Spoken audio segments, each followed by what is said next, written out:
Off the western coast of Alaska, on a small island in the Bering Sea, in as harsh an area for human life as our planet has to offer, is the Eskimo village of Shishmaref. This small village, which has been inhabited for hundreds, perhaps thousands of years, has a current population of 200 Eskimos, a minister, his wife, 2 school teachers, and over 400 dogs. The sod and ice houses of the old days have been replaced by wooden houses. This is Ralph Sinnock's house. Ralph is a hunter and an Alaskan Scout, 1st Scout Battalion. Ralph's mother is a widow. Her husband died of tuberculosis 5 years ago. Like most Eskimos, she speaks both the English and the Eskimo language.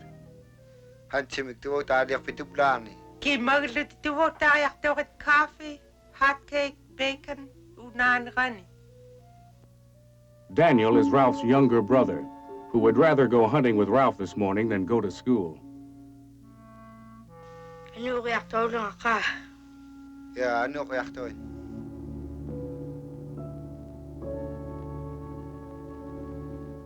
And both of the men are recovering from their 10-day ordeal on the ice. They huddled together for warmth as the storm blew them further and further out to sea. Their only food was a pound of reindeer meat. They praised the Army helicopter pilots who saved them. The weather now in the Nome area is clear, the present temperature 30 below, and the forecast for tomorrow is for more cold weather, accompanied by high winds. We now return to the musical portion of our program.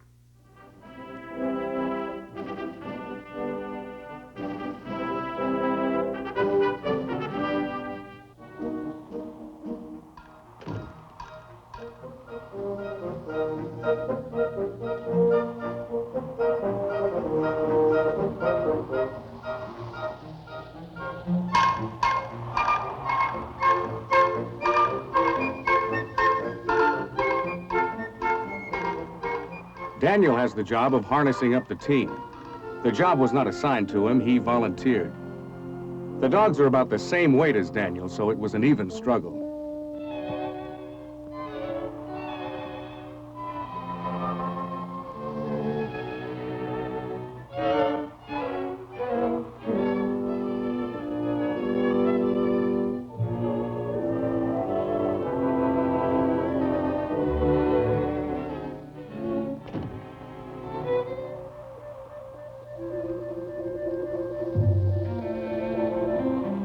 Daniel does a good job, but he needs a hand when it comes to finally getting everything in the right place.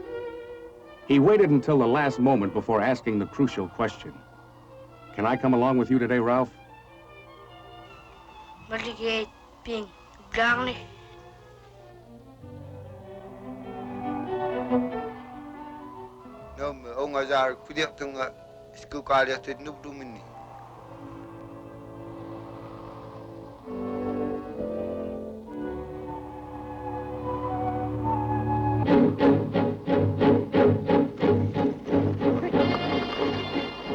It isn't that Daniel doesn't like school. He just likes hunting much more.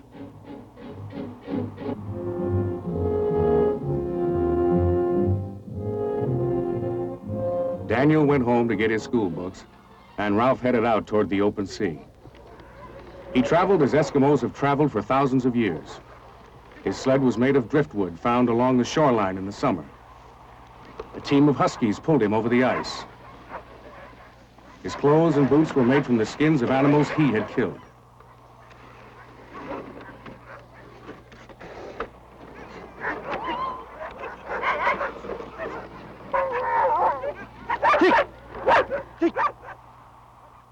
But there are a few changes from the old days.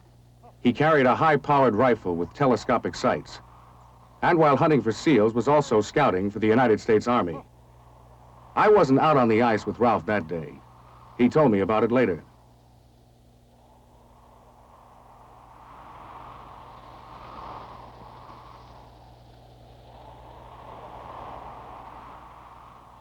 At the edge of the sea, in an area where he should have found seals, he spotted something very different.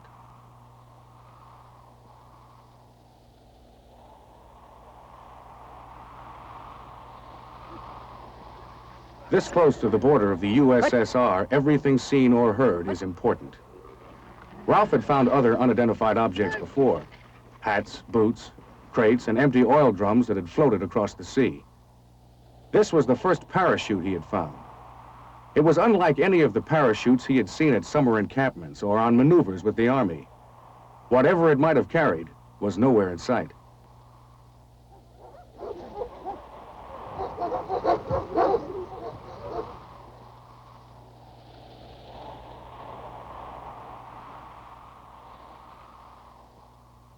Ralph decided to cancel his hunting trip and to contact 1st Battalion Scout headquarters in Nome immediately.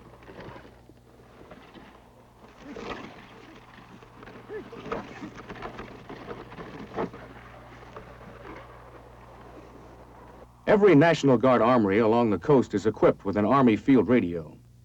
Voice messages are relayed in Eskimo, except for a few of the newer words that were never used in the old days. Undertaker, this is ugly. Parachute tak ngatak no tak 35 miles. Wadanin umanup ta tiroms tunganin. 1100 hours. 14 January 63. Aktigaga 20 feet. Kara bread. Sak kansaktema. Atamir doctor parachute down. Yaksa doctor. Otani kansiming nernidod. Parachute till is that Egyptian agdarikun. Over. Ugly Terra Mani Undertaker. Kanok Sila Itpa Achi Ningulak. Ugly Terra Undertaker. Out.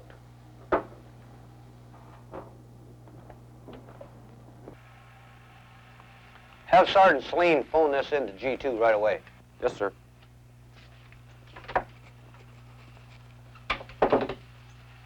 Parachute suspected to be of foreign origin was found 85 miles west of this location at 1100 hours this date.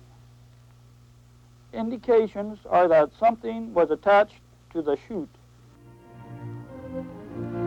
At U.S. Army Alaska headquarters, Fort Richardson, Army intelligence had been planning a long-range patrol to gather terrain reports on the Seward Peninsula. Lieutenant Vasca and I were chosen for this patrol and equipped for an Arctic journey. We were to fly nearly 1,000 miles from Anchorage to Shishmaref, and then go by dog sled teams across the Seward Peninsula to Nome. When the Scouts' message arrived from Nome, a search of the parachute area was added to our original assignment. We took a last look at Anchorage, a large, modern, cosmopolitan city.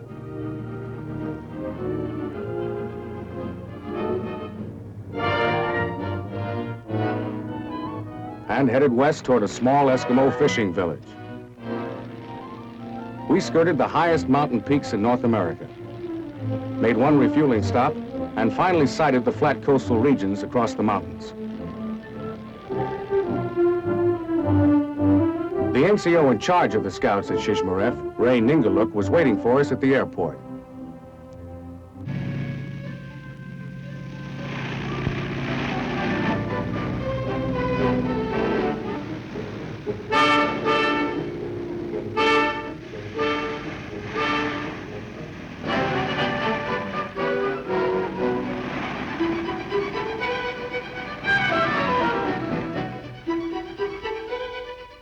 This is Lieutenant Vasca, patrol leader.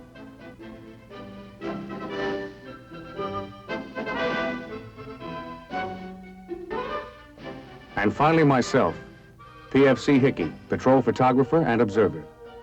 My first observation was that the Eskimos in Shishmaref were among the friendliest people I had ever met. They greeted us warmly and then carted off our food and baggage.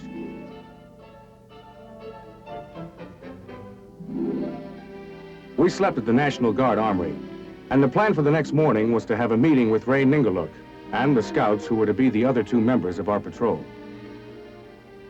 The lieutenant asked Ray how long it would take to reach Nome. Well, Lieutenant, they can make it about 4 to 5 days from here to Nome. 4 to 5 days.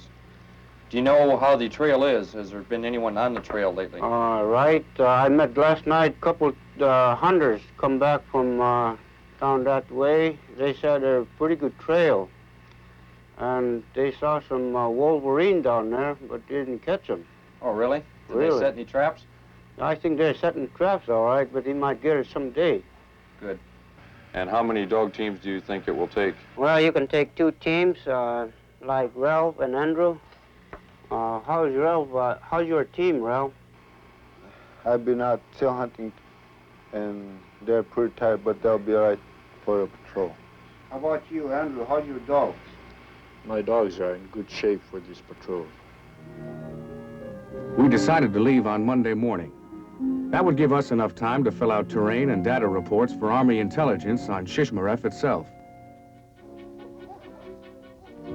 The lieutenant worked on his reports while I photographed the warehouses, the oil storage tanks, and everything of possible use to the Army. Being a compulsive photographer and having my own camera, not all the pictures I took were of military importance. The children in town go to a school run by the Bureau of Indian Affairs, which is as good as any public school in any of the other 49 states. There are 8 grades and about 40 star pupils. These aren't truants. They are just a little too young for school. I couldn't resist spending a few minutes in the classroom that held the first 4 grades.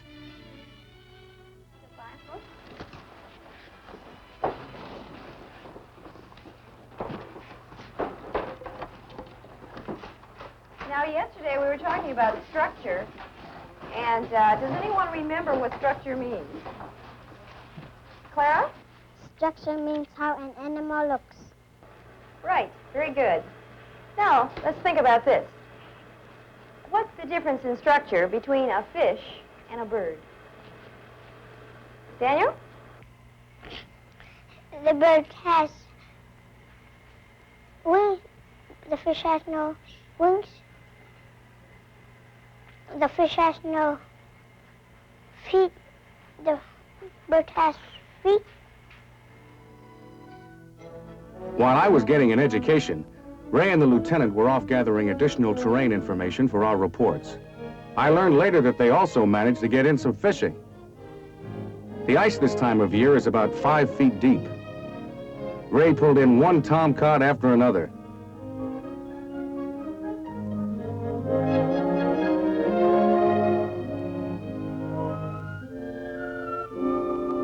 The lieutenant admitted that he was not as successful.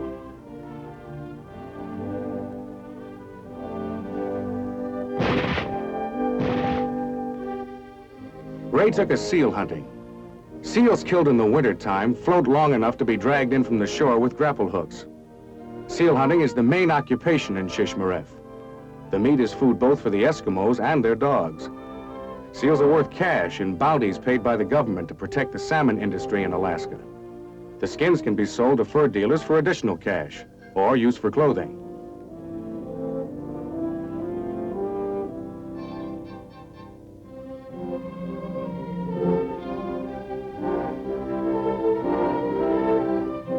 You can find seal skins drying all around the village. The women make jackets, pants, and boots from the skins. Even the intestines of the animals are dried and made into raincoats.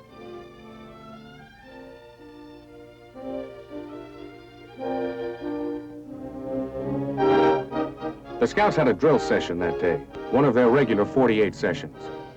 There are 11 Scouts in the village, but 3 of them are away on a hunting trip, or by Scout standards, away on duty.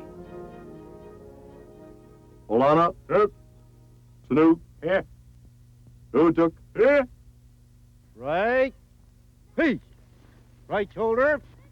Turn. Forward. Turn.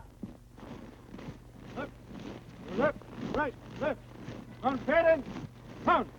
One, two, three, four. One, two, three, four. Detail. Halt. The Scouts get instructions in weapons, demolition, aircraft and submarine identification, and communications. Regular Army or National Guard officers periodically supervise the sessions. In their absence, the ranking NCO takes over. Short antenna and longer antenna, about 6 miles, 6 to 7 miles. You can see The scouts and a few other hunters in the village put on a special dance for us that night. It was called the Wolf Dance.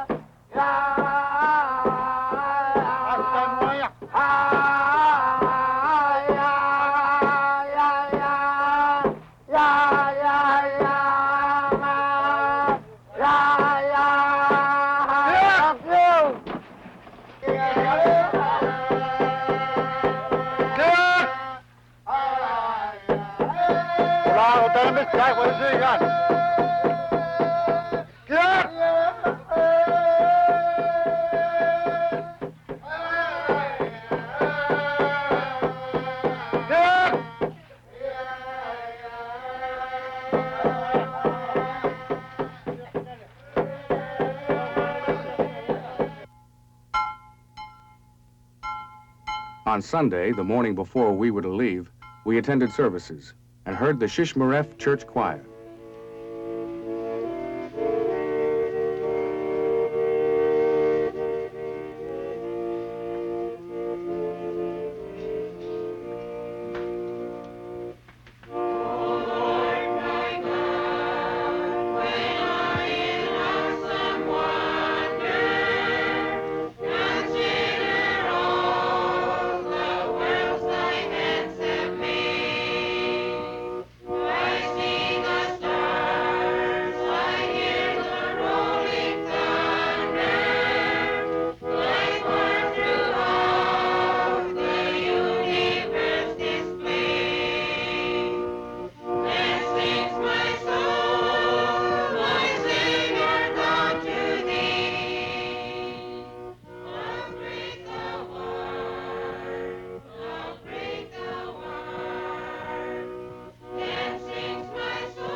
Most of the villagers belonged to the church. They wished us good luck on our trip. And the next morning, the patrol was on its way.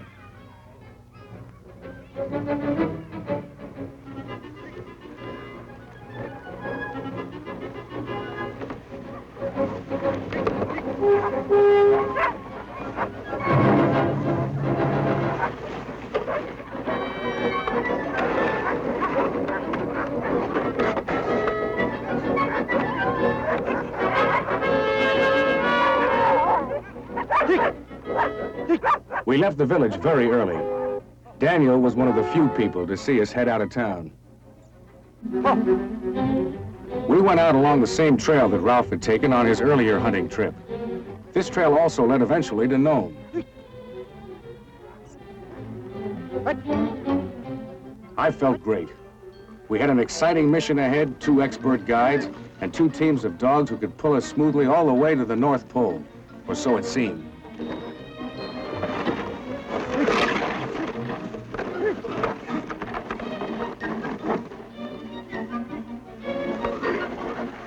The white thermal army boots kept our feet warm at 40 below zero.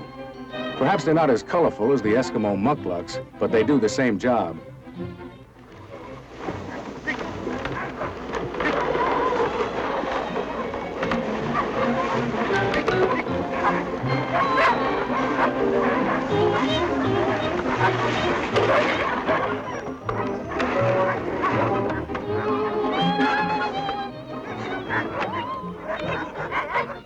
After 10 miles or so, my face was nearly frozen. I was hungry, tired, and I found out that the dogs don't do all the work. We ran with them and helped to pull the sleds over the rough spots.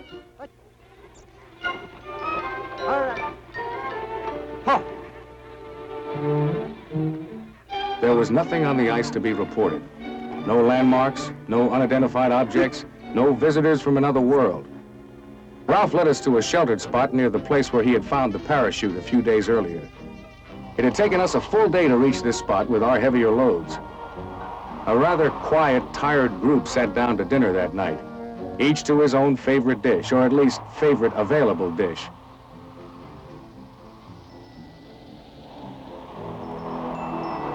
The lieutenant favored sea ration chocolate bars. Andrew preferred fresh frozen tom cod. My choice was sea ration beef stew. Ralph liked seal ribs.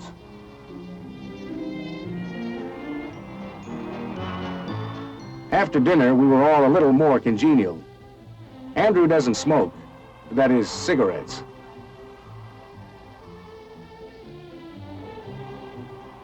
I've always thought cigars were for warmer climates, but from now on, I'll remember Andrew enjoying a stogie out on the frozen sea.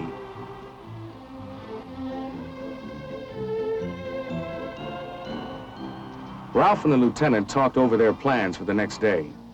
If we didn't find anything fairly rapidly, we would have to move on. Our food supplies were limited. And while we could live off the land as the Eskimos do, that might be pushing our luck. The weather looked good at the moment, but might change suddenly. The lieutenant and I had a small Army mountain tent for shelter. We took our boots off inside and slept in double sleeping bags.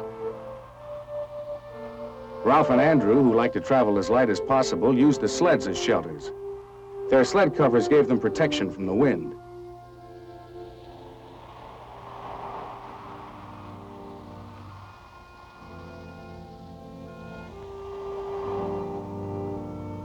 Eight hours later, we were still asleep.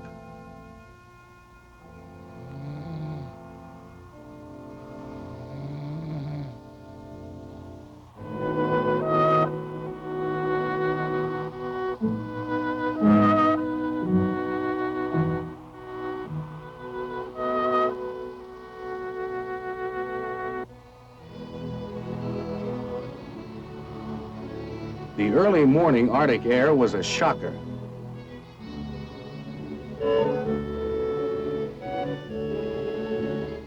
The first job in the morning is to get the small stoves lit and coffee on the fire. The Eskimos are cheerful people even in the early morning. They were great to be on patrol with.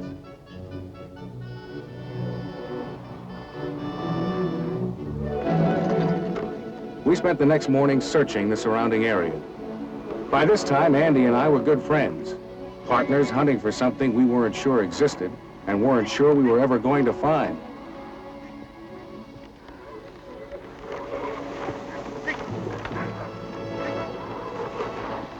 In the late afternoon, Ralph spotted a half-buried object on the side of the trail. Only a hunter could have spotted it.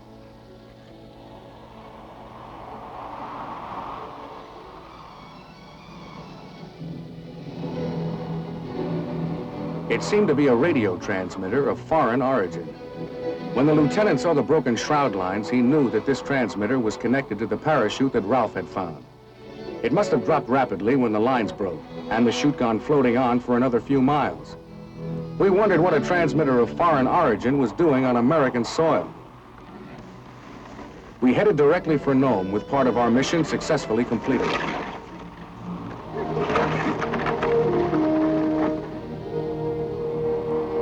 After 3 days of traveling, we spotted an isolated, deserted building along the shoreline.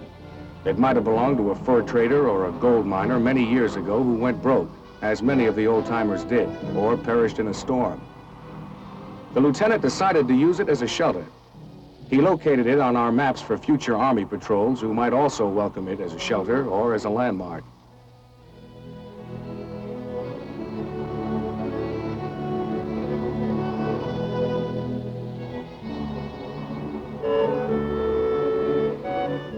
I added a picture of the old building to my collection of photographs for Army intelligence. We rested our dogs, repacked our sleds, and started out along a familiar trail of ice and snow. We stopped to check our maps, collected as much additional intelligence data as we could, and kept moving to reach our destination before our food supplies ran out. It would have been very difficult to live off the land in this region. After a 5-day journey with both our dogs and ourselves pretty well done in, having covered approximately 160 miles, we arrived at the outskirts of Nome.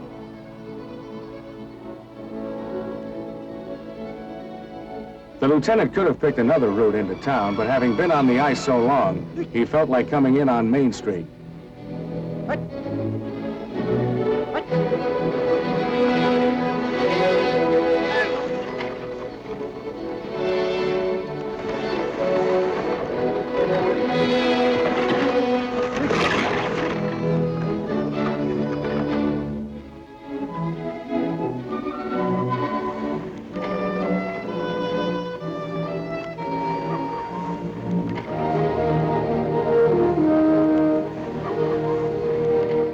We left for Fort Richardson with our intelligence reports and the transmitter, which turned out to be a Russian weather instrument that had blown off course.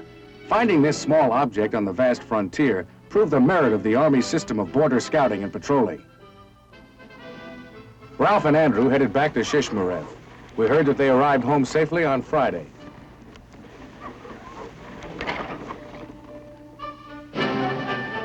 On Saturday, I would imagine that the children were sliding on the village slopes in Shishmaref just as they did the Saturday I was there, and using the swings outside the schoolhouse.